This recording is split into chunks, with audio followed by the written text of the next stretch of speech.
Good evening, everyone. My name is Tiffany Del Valle, and I'm going to be educating you guys on the dark web topic that many people just simply are not fully aware of. And that topic is apps that request questionable permission to our privacy.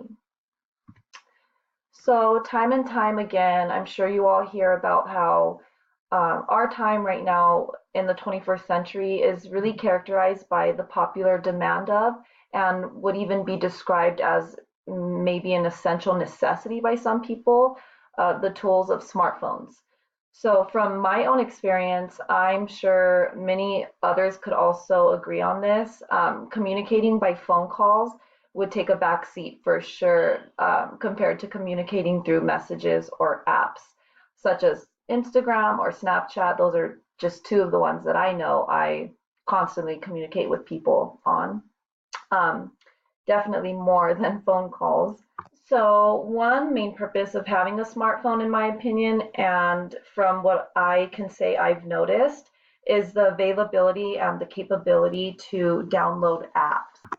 So here we are, app permission request. So just a little background on what it means when an app requests permission. According to the article, app permissions, the good, the bad, and why you need to pay attention. Permissions are the terms that the user agrees to so that a mobile application can perform its full range of functions. The permission requests these apps require have set out conditions that the app may affect within their description. So as I was researching information on this topic, I really started to think, wow, man, I never read these, and usually I really don't take it seriously. Um, and especially if I'm expecting these apps that I'm downloading to require access to certain things that may seem reasonable to me.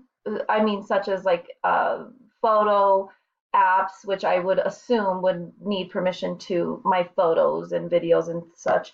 But as far as expecting it to require access, but not really thinking about it in full terms, that's where I fall under. So I just wonder who actually reads these permission requests. So here are some statistics that will jump out at you when thinking about this situation. According to Rebecca Smithers, 7% of Britons, which Britons is another word for Britain citizens, so this study was conducted in Great Britain. 7% of them read the online terms and conditions when signing up for products and services. That is not a lot if you really think about the scale of um, how many people are smartphone users and app users. 1 in 10, which is 12%, would rather read the phone book. I thought that was kind of funny. Uh, 6 in 10, 58% adults, would rather read an instructional manual or their utility credit card bill than go through online terms. I can't really identify with those two. I would say if I'm going to read something, I might as well just read the app terms, not so much a phone book or my utility bill. 43% of those who don't always read the terms and conditions say they are boring or difficult to understand. I can totally relate to that last one. They're just simply not something that I felt in the moment, at least, that I wanted to take a minute to read. But I realized that isn't very prudent. Um, why this is a problem? First things first, let's take a look at some research I found on what exactly popular apps, such as the super popular Facebook, request for permission from its users. So, in other words, I'm going to present to you all the things I admittedly did not know about Facebook requiring as far as permission from myself. So, what's really going on is, according to Caitlin Dewey, Facebook Messenger can do all of the following within its permission request terms. So they can change the state of network connectivity. They can call phone numbers and send SMS messages, record audio and take pictures and videos, at any time. I thought that was very interesting.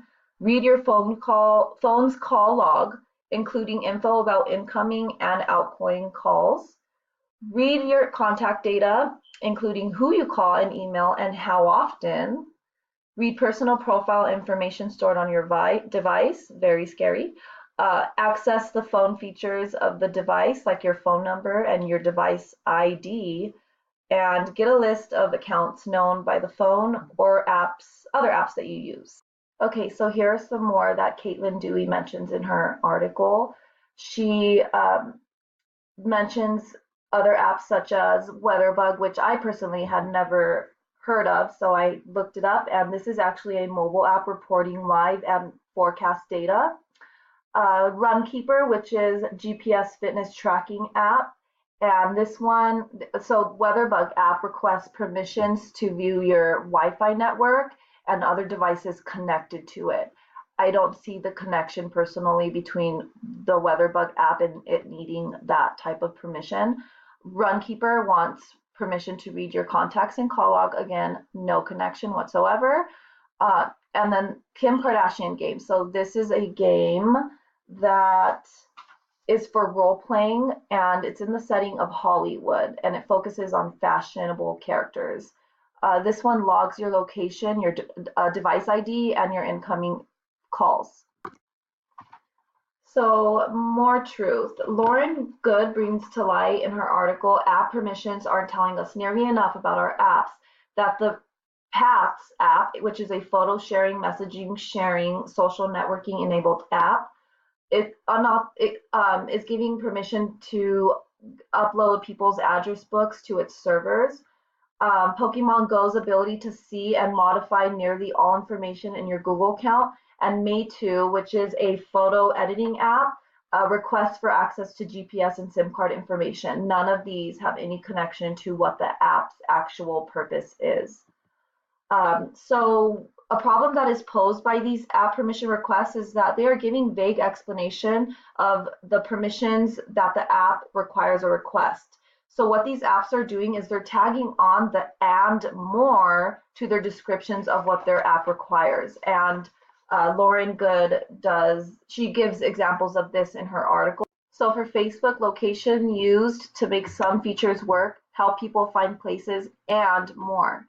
Snapchat, microphone is to record audio for snaps, video chat, and more. So when we revoke access to these apps, what that really means, and people really don't know this, when you give an app access to your photos just to upload one and then you turn off that access, or if you give them access to contacts years ago, then later revoke this access, legally they can still keep this data that you shared with them beforehand.